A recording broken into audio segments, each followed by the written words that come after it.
Installation CarPlay pour écran incrusté Audi. Donc vous commencez par entrer les deux petits clés fournies dans l'autoradio. Ensuite, vous allez du coup déclipser la garniture autour de l'écran et débrancher le bouton warning. Une fois que c'est fait, vous allez avoir 4 vis à retirer autour de l'écran. Donc c'est du Torx de 20.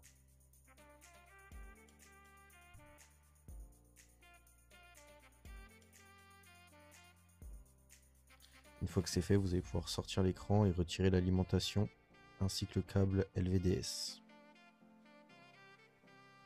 Pour l'étape suivante, vous tirez sur l'autoradio à l'aide des deux clés. Et vous avez un câble d'alimentation sous l'autoradio que nous venons de débrancher à l'instant. Et ensuite, vous retirez toutes les autres prises à l'arrière de l'autoradio.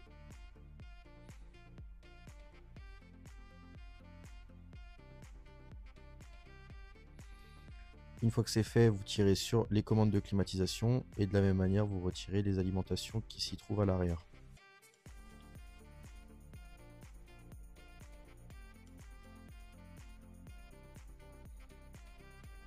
Ensuite, vous reprenez donc le support d'origine qui entourait l'écran et vous allez retirer ce qui l'entourait en aluminium, car on va le récupérer pour le mettre sur la nouvelle insert. Vous retirez également le bouton warning qui était sur l'entour de l'écran. Une fois que c'est fait, vous prenez le câble fourni, comme sur la vidéo, pour brancher sur l'alimentation du warning d'origine, que vous repluguez sur le bouton de warning d'origine et vous laissez ressortir le dernier câble, car on va y brancher après le nouveau bouton warning. Vous prenez le gros cordon d'alimentation qui est fourni et vous y branchez ces deux câbles, le blanc et le bleu, comme sur la vidéo. Une fois que c'est fait, vous tirez sur les ventilateurs que vous retirez du coup du véhicule. Vous branchez les deux alimentations ensemble, celle d'origine et la nouvelle fournie, et vous passez pas le câble comme on a fait sur la vidéo, vous le laissez pendre, on s'en occupera après. Une fois que c'est fait, vous prenez la prise Gateway comme sur la vidéo. Et là, on va démonter la boîte à gants, donc c'est des douilles de 8. Donc vous allez en avoir 3 à retirer à ce niveau-là, comme sur la vidéo. Ensuite, vous allez devoir retirer le cache en plastique sur le côté du véhicule et vous allez également en avoir un à retirer. Juste ici. Et ensuite, 2 derniers à retirer sous la boîte à gants.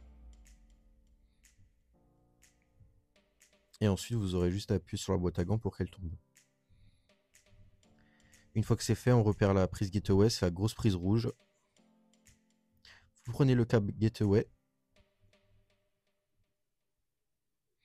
Vous faites passer la petite alimentation, comme sur la vidéo derrière les garnitures, que vous récupérez au niveau des autres câbles. Ensuite, vous branchez sur son alimentation. Donc, ce sont sur les câbles de la même couleur, orange et vert. Une fois que c'est fait, on va retirer donc la grosse prise rouge Gateway, comme sur la vidéo, et on va brancher sur le bypass. Donc vous faites comme sur la vidéo, vous branchez la prise rouge d'origine sur le pont, et ensuite vous rebranchez sur la connectique d'origine. Quand vous la rebranchez, n'hésitez bien à appuyer assez fort pour bien être sûr de la clipser. Très important.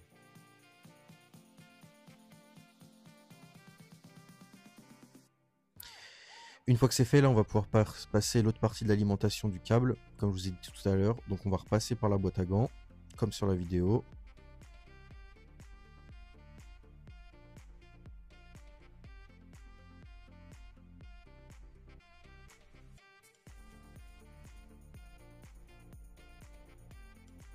Donc n'hésitez pas à bien tirer sur le câble au maximum.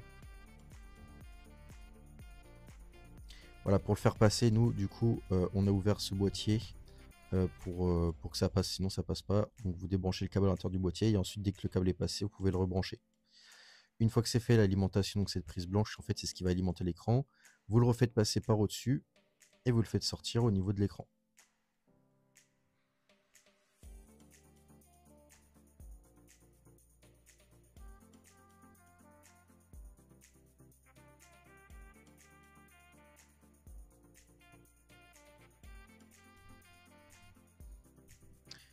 Une fois que c'est fait, donc là on a les deux antennes, l'antenne Wi-Fi et l'antenne GPS qu'on va préparer. et faire passer de la même manière que pour l'alimentation. Et qu'on va faire sortir au niveau de l'écran car elle se branche derrière l'écran.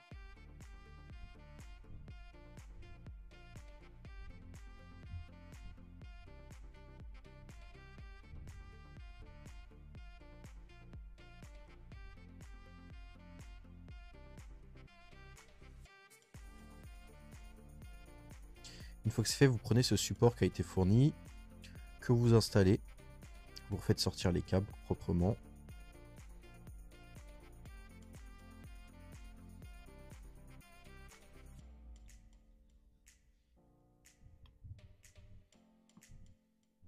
Et on va ensuite fixer le support.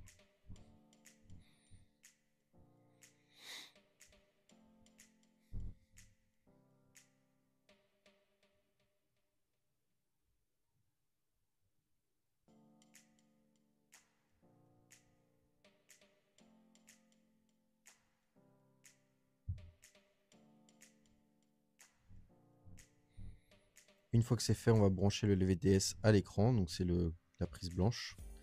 Et on va également pouvoir visser l'antenne Wi-Fi, l'antenne GPS. Les inversez pas quand vous les branchez. L'antenne GPS c'est la carrée, l'antenne Wi-Fi c'est la plate et longue.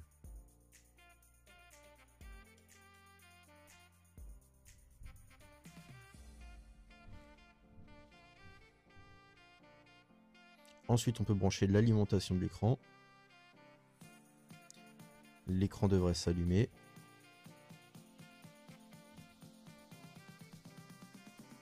Là on va le laisser comme ça pour l'instant, ne le fixez pas définitivement, juste vous le posez.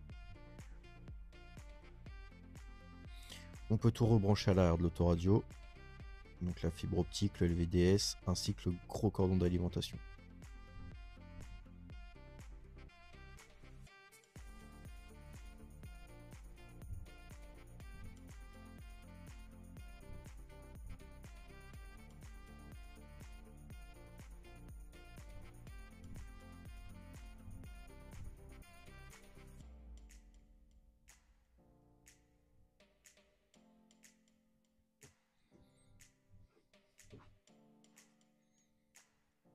Ensuite, vous allez dans les réglages, vous mettez le code 1314. Vous allez ensuite dans véhicule display et là vous prenez du coup la version de votre écran d'origine ainsi que la taille de l'écran d'origine. En fait, c'est pour quand on va retourner sur les menus du véhicule, car on ne perd pas les menus d'origine du véhicule, d'avoir du coup les bonnes dimensions. Donc après, vous pouvez faire le test en regardant vos menus d'origine sur l'écran, voir si c'est aux bonnes dimensions. Si ce n'est pas les bonnes, vous pouvez tester du coup d'autres solutions. Ensuite, on se connecte au Z-Link, donc ça c'est pour le CarPlay. Donc dans le Bluetooth du téléphone, vous vous connectez à l'appareil. Vous attendez quelques secondes que la connexion se fasse. Donc là, vous pouvez voir que le CarPlay fonctionne bien.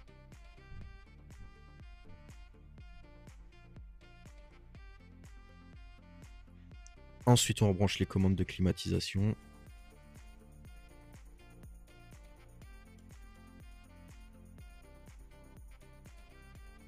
On peut remettre les grilles de ventilation.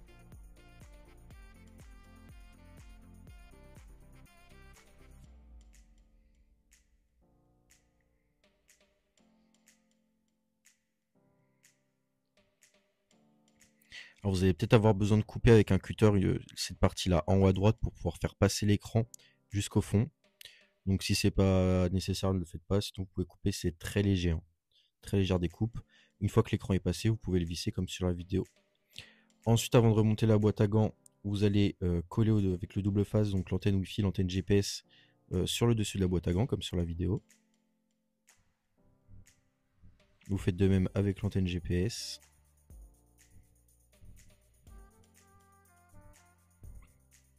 Ensuite, du coup, vous reprenez donc l'entour en aluminium qu'on a pris sur le support d'origine et qu'on va pouvoir reclipser du coup sur le nouveau support. Vous pouvez brancher donc ce petit câble blanc, donc ça c'est le microphone de l'écran. Et ensuite le warning qu'on va pouvoir alimenter.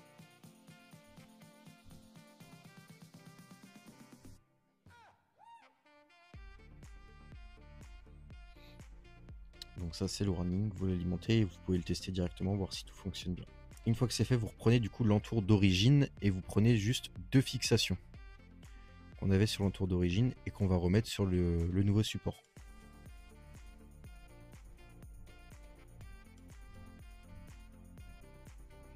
Voilà, donc vous remettez les fixations sur le nouveau support et ensuite vous n'aurez plus qu'à clipser du coup le support et l'installation sera terminée. Vous n'aurez plus qu'à remonter la boîte à gants.